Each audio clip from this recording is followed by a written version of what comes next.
Kita tetap harus kita lakukan ya, likuiditas kita jaga dengan baik ya, dan kita tahu bahwa likuiditas kita cukup kuat ya, bahwa DPK kita naik di atas 12% akhir tahun lalu dan ini terus akan meningkat ya, sehingga pada saat harus membackup likuiditas perbankan kita cukup kuat ya.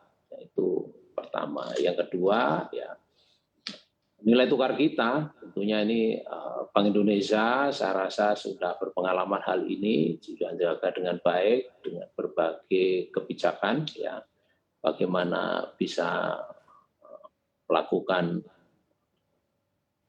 kapan dia harus melakukan stabilisasi nilai tukar, ini juga sudah tested beberapa waktu yang lalu. Jadi kami nggak akan khawatir kaitannya dengan impact melalui transmisi nilai tukar ini ya.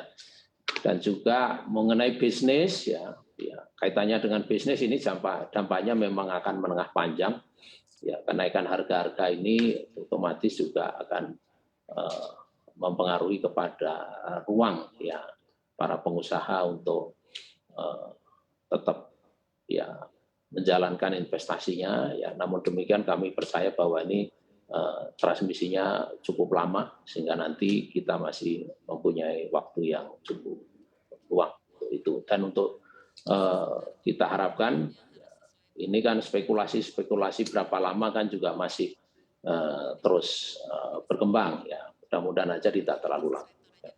Dan kaitannya dengan bagaimana pengaruhnya kepada harga-harga tadi sudah kami sampaikan ya, memang harga-harga komoditi sudah naik, tapi bagaimana berpengaruhnya kepada bagaimana continuity aktivitas kita, ekonomi kita, bahwa ekonomi kita ini 53% didukung oleh domestic demand. Jadi hanya sekitar 19 ya oleh 19-20% didukung oleh ekspor impor.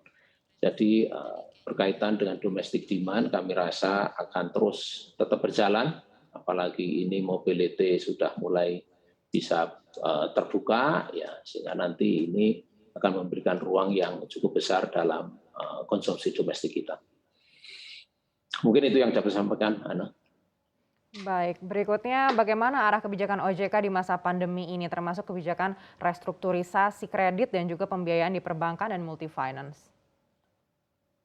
Restrukturisasi terus ya kami pantau, angka terakhir sudah mulai menurun, yaitu sudah di bawah 600 triliun, yaitu ini angka yang tercatat adalah per Januari itu 599,9 triliun dan ini terus akan menurun. Kita harapkan nanti ini dengan membaiknya ekonomi, jumlah dari restrukturisasi sudah akan semakin kecil dan perbankan terus akan kita minta pembentukan cadangan. Sementara ini yang sudah dibentuk cadangannya adalah sekitar 20%, sekitar 120 triliun.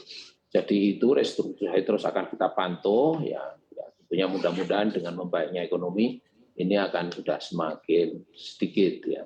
Dan terus ini ruang-ruang bagaimana menciptakan ekonomi baru agar menyerap lapangan kerja lebih banyak dengan mendorong industri-industri pengolahan ya, dan juga agar mendorong penciptaan lapangan kerja baru itu terus kita lakukan ya, agar ruang pemberian kredit terus akan tumbuh. Di samping itu juga tetap memberikan pinjaman-pinjaman kepada tadi yang restructuring ya, yang untuk bisa tetap didorong agar cepat recover meskipun perlu pinjaman-pinjaman baru ya.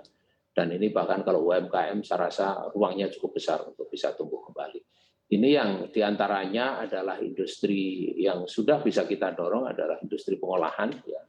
Ini pengolahan batu bara menjadi DMT ya, dan juga pengolahan-pengolahan lain ya. Tentunya ini terus akan kita dorong agar bisa menyerap kerja lebih baik. Itu ruang-ruang itu harus kita kembangkan di samping UMKM dengan meningkatkan spot-spot untuk pariwisata, diantaranya ada kaitannya dengan GP, ya motor GP, dan juga tentunya ruang-ruang yang lain, apalagi kalau ini penerbangan internasional sudah dibuka. Ini ruang pertumbuhannya cukup besar. Itu yang kita harapkan juga bisa meningkatkan intermediasi perbankan kita. Dan juga pembiayaan bukan hanya untuk intermediasi perbankan, pasar modal juga ruangnya cukup besar, bahkan tahun lalu membukukan yang luar biasa, ya, tiga kali lipat dari tahun 2020, ya, sehingga nanti ini merupakan upaya kita untuk mendorong pembiayaan dalam memperbesar pertumbuhan ekonomi kita.